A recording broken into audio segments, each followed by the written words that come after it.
Saudações a todas e a todos. Estamos aí de volta, né? Continuando o nosso tema, nossos conteúdos aí para os segundos anos. Hoje nós vamos falar do Segundo Reinado, história do Brasil, período do Segundo Reinado.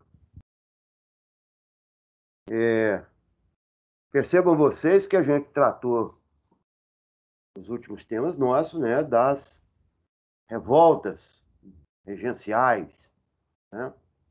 E naquele período da regência, foi um período considerado assim quase que republicano, né? Então, houve descentralização de poder, de justiça, né? Maior autonomia para as províncias, maior poder para as autoridades locais, regionais, né? Tomarem as suas decisões. Mas também houve um clamor popular por mudanças, né, estruturais nesse país agora constituído, né, a partir de 1822 com a sua independência. E esse clamor popular, ele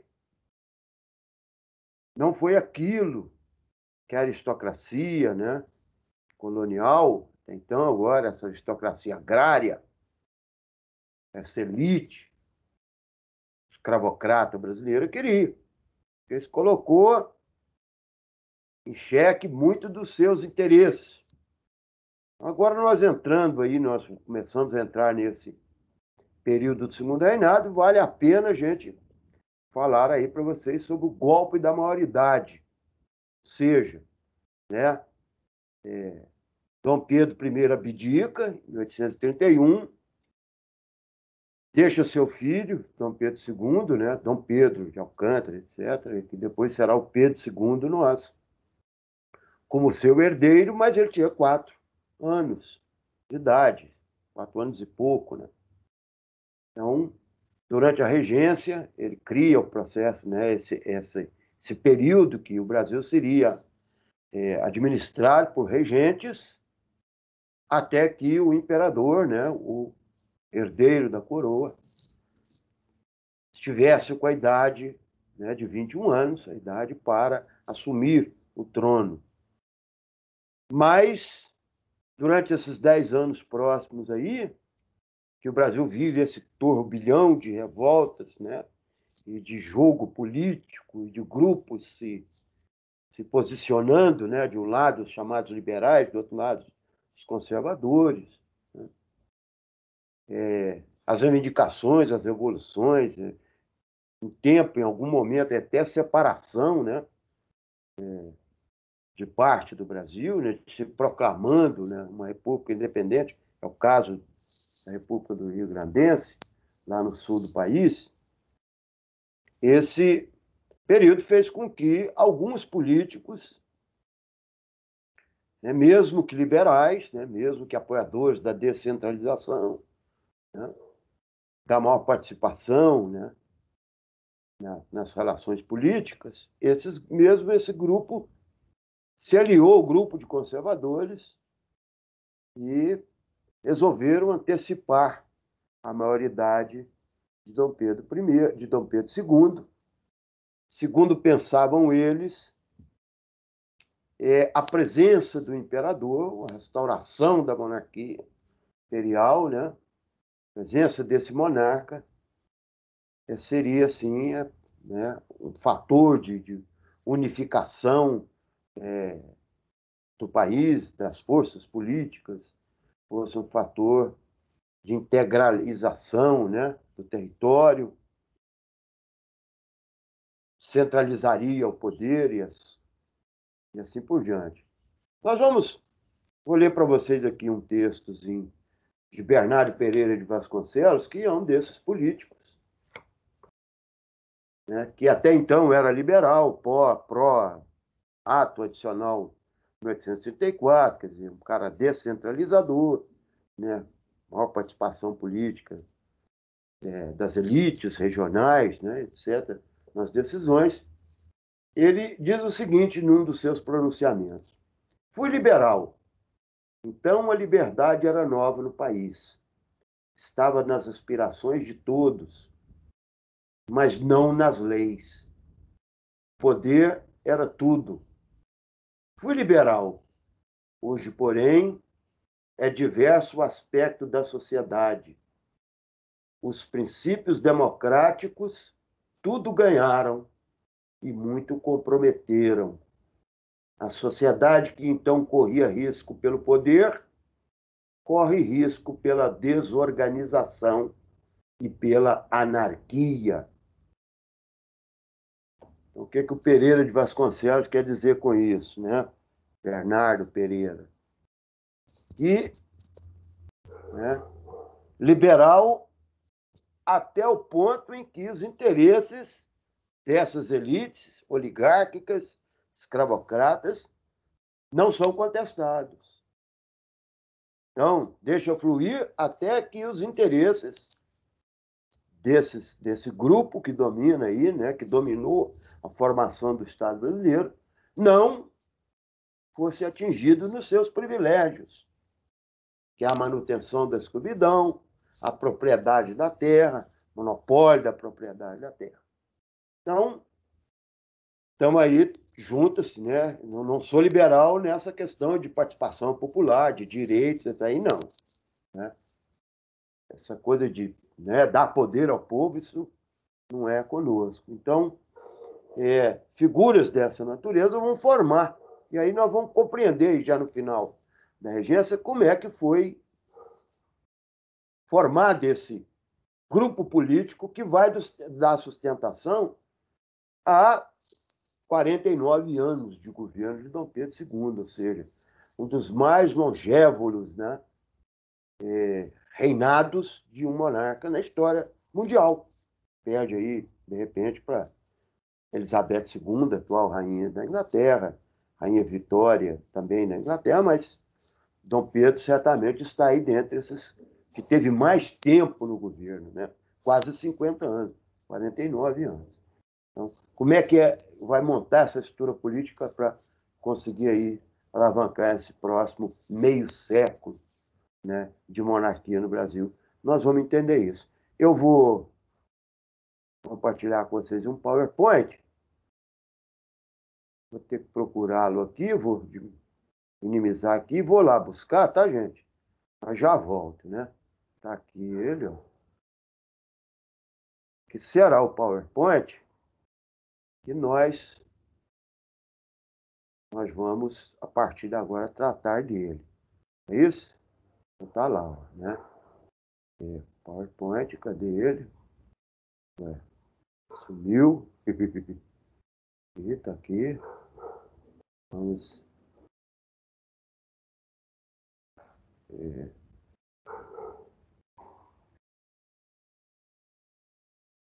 não estou vendo, mas.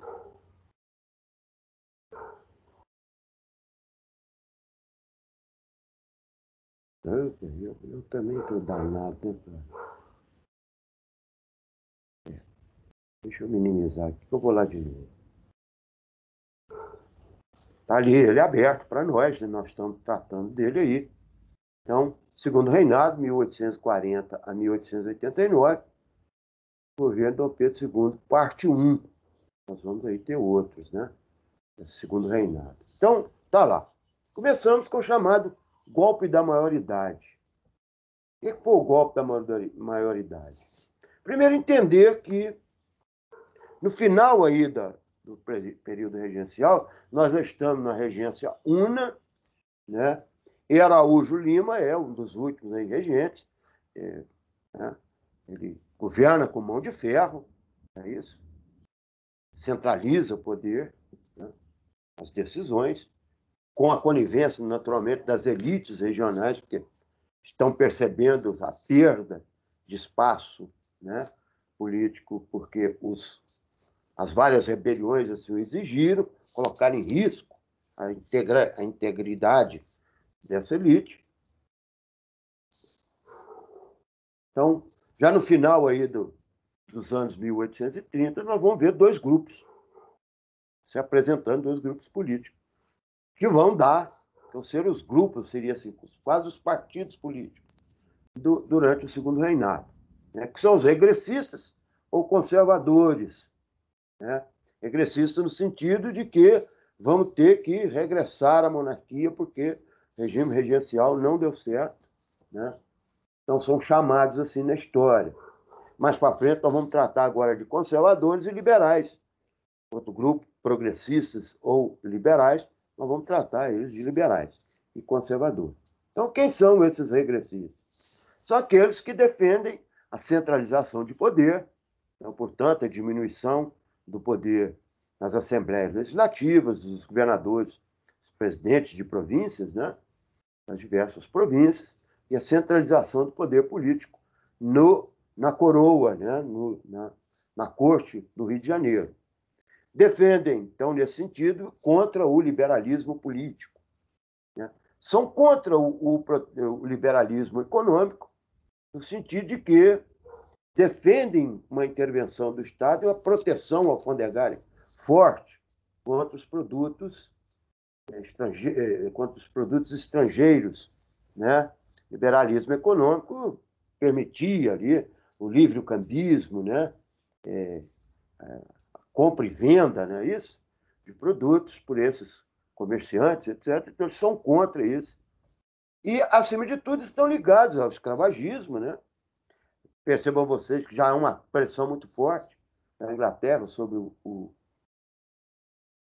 a abolição, a fim do tráfico negreiro, etc. No mundo inteiro, especialmente no Brasil, o país que mais possui escravos nesse tempo. E ligado a esses escravagistas, muito ligados à cafeicultura, que agora emergia como uma grande atividade econômica no Segundo Reinado, né?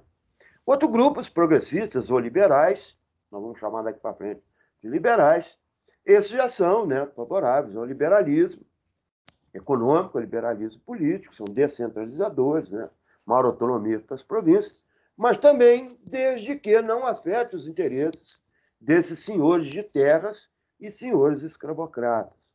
Você tem alguns dizeres aí, né, na época, dizer nada mais igual a um liberal no poder do que um conservador, né? Ou nada mais igual a um conservador no poder do que um liberal. Tanto fazia uma coisa com a outra. Mais para frente, nós vamos tratar de que esses liberais vão tomar, de fato, uma autenticidade maior no sentido de buscar industrialização, defendem umas propostas que não são desses conservadores. Mas isso é num outro momento, né? Bom, antes de darem o golpe, o chamado golpe da maioridade, esses próprios conservadores que estavam no poder ali, representados por Araújo Lima, já tinham tomado as medidas parlamentares, né, devidas para frear esse liberalismo político, né, essa autonomia maior dos estados para as províncias, né? E como? Quando eles votam, né, a chamada lei interpretativa do ato adicional de 1834, justamente o quê? Um mês e pouco antes do chamado golpe da maioridade, né? Então, já preparando o caminho para essa centralização política, né? De novo, na coroa, na corte, no Rio de Janeiro, né? Então, ele diminuiu os poderes dessas assembleias legislativas provinciais, né?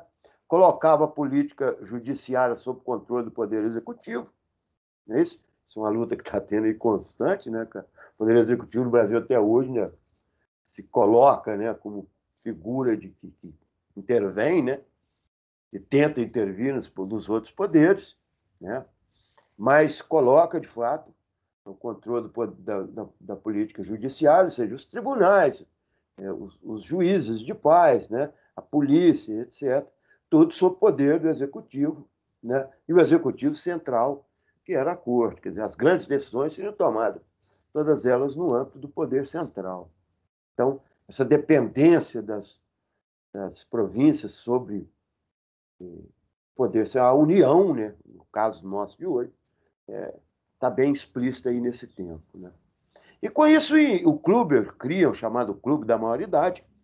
Os próprios liberais, percebendo que avançavam os conservadores, né, já no poder, avançavam para essa centralização, eles criam o chamado golpe Clube da Maioridade, né? Eu volto a dizer a vocês que só um pouquinho, que a lei interpretativa também, logo depois, cria o chamado estabelecimento do poder moderador, quer dizer, pretendiam com o golpe da maioridade, ou seja, antecipar a maioridade de Dom Pedro II para ele assumir, né, o governo, significava que era o quê? Restabelecer o poder moderador, que na Constituição de 1824 dava ao imperador, né, poder de dissolver a Câmara dos Deputados, né, de intervir diretamente no judiciário em qualquer relação política. Então, dar o golpe da maioridade significava isso, esse estabelecimento do poder moderador. Então, os progressistas criam o clube, né, se antecipam, vamos dizer assim, um golpe dentro do golpe, né, cria o grupo e não tem nenhuma resistência para aprovar uma lei no Congresso Nacional que estabelece a antecipação da maioridade de Dom Pedro para 14 anos, alguma coisa, 15 anos incompleto, né? E ele, por exemplo, antes de ter não, eu quero, né? Vão lá consultar, ele falou, não, quero assumir, sim. Então, o Brasil vai ser governado a partir de agora por um jovem de 15 anos incompletos, né? Então, começa o segundo reinado, de fato. Então, vamos falar um pouquinho desses conservadores e liberais, né? O primeiro ministério, com o golpe da maioridade proposto pelos liberais, né? Então, os liberais ganham protagonismo diante do imperador, agora do novo imperador, né? Então, Pedro II, no seu primeiro ministério, ele lança o chamado Ministério dos Irmãos, né? Quem são esses? Os irmãos Andradas e os irmãos Cavalcante. Os Andradas muito ligados aqui a Minas Gerais, a região de Barbacena, tem até hoje eles lá, né? Unipac, Universidade Presidente Antônio Carlos de Andrada, né? Muito ligados à região de Barbacena, região de Santos, estabelece em Minas Gerais. E os Cavalcantes, né? Lá do Pernambuco, pra vocês terem ideia, o poder desses Cavalcantes, né? Eles detinham um terço de todos os engenhos de açúcar do Pernambuco até aí, nesse tempo, no Império, né? Então, e outros, né? Mas dominado por esses dois. Esse ministério ele vai durar aí pouco tempo, né? Porque já em 41 os conservadores assumem, porque eles não conseguem lidar com a pressão inglesa sobre o fim do tráfico negreiro, né? Isso aí é uma política, né? Não deram conta de lidar lá com os farrapos, a farroupilha está a pleno vapor lá no sul, né, cara? As batalhas, a guerra, Segunda República proclamada, a República de Laguna, né, na região de Santa Catarina. Então, aquela pressão todos eles não conseguem lidar. E o Dom Pedro II nomeia um novo ministério, até porque em 1940 houveram as eleições, as chamadas eleições de 1840, apelidadas de eleições do cacete. Essas eleições elas foram dominadas pelos conservadores, que de cara eles alteram o processo eleitoral, né? Parece que nós estamos vivendo aí os Estados Unidos naquela lenga-lenga, né?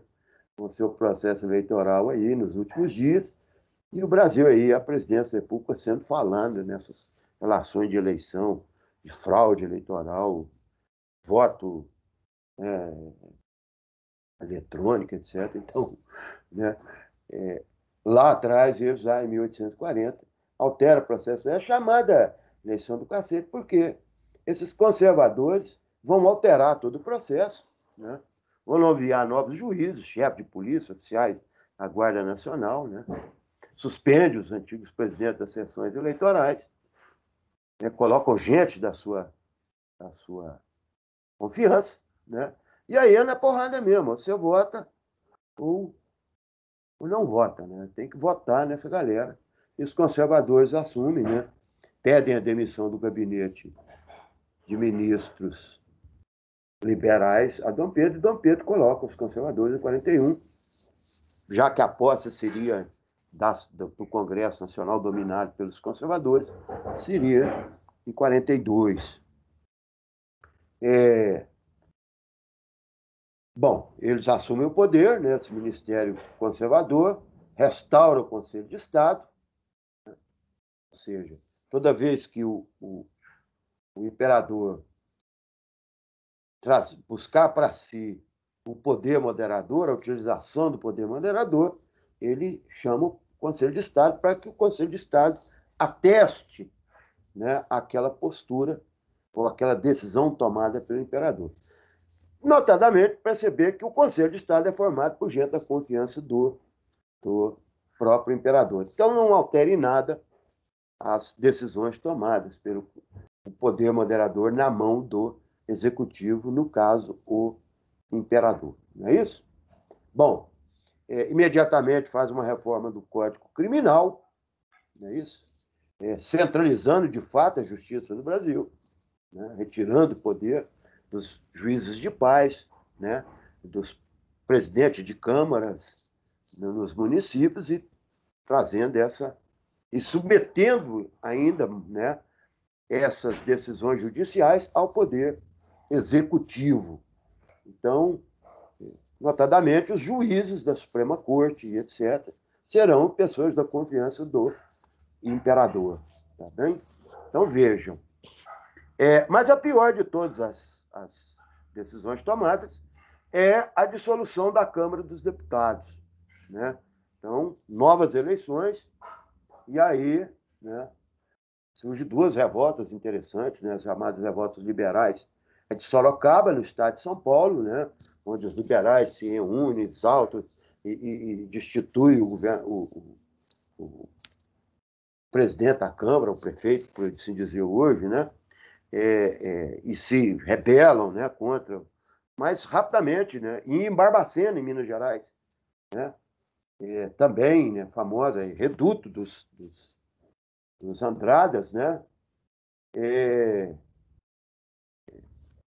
rapidamente o Barão de Caxias, né, consegue aí debelar esses movimentos, né. Bom, mas essas revoltas trazem um mal-estar dentro do governo, até porque surge aí nessa época, tem uma figura interessante da história do Brasil, chamada Paulo Barbosa da Silva. Paulo Barbosa da Silva, ele é o mordomo imperial, ele é o mordomo do imperador. Então, ele tem, assim, uma intimidade muito grande com o que ocorre dentro do palácio, né? Chamado Palácio da Quinta da Boa Vista, né? É a sede do governo no Brasil, lá no Rio de Janeiro. Então, ele, mais ou menos, ele que é o cara que dá as dicas assim, para os grupos liberais e conservadores, né? Mesmo com toda a desconfiança de um e do outro, mas ele planta assim, como que questões entre um grupo e outro, e cria, inclusive, ele mora à beira de um riacho lá no Rio de Janeiro, no Alto da Boa Vista, chamado Riacho da Joana. Então, criou-se naquele momento chamado Clube da Joana, ou Casa da Joana, né? Hoje a gente chama Casa da Mãe Joana, né? Aqui todo mundo, ninguém se entende, todo mundo, né, fala de tudo e ninguém se entende, mas vira aquela bagunça danada. Então, conservadores e liberais ali o tempo inteiro tentando obter do Paulo Barbosa, né, informações que pudessem intervir nas relações e como é que estavam os humores do imperador naquele momento político, né? Então, os liberais, em 44, assumem, né? E aí, as atitudes são atitudes dos conservadores, porque nesse momento eu disse para vocês que nada igual mais um liberal do que um conservador, e lança a chamada tarifa Alves Branco. Essa tarifa, ela aumenta os impostos dos produtos estrangeiros no Brasil, então, portanto, dentro daquele aquele protecionismo alfandegário pregado pelos conservadores, né? Além da reforma eleitoral de 1846. Segundo eles, a defasagem do valor da moeda no Brasil, né, fazia com que o voto censitário que estava, né, que era baseado em situação econômica e quantidade de economia, né, estava defasado. Então, aumentaram, né, com isso aumentaram a renda, né, a ser eleitor, com isso diminuíram os números de eleitores. Bom, aí para frente a gente vai falar para vocês, na próxima aula, sobre a grande revolta do período aí, do início do primeiro reinado, que é a praieira. Tá bem? Uma revolta liberal, e essa fica para o segundo momento. Uma saudação a todos e um abraço. Até mais para vocês.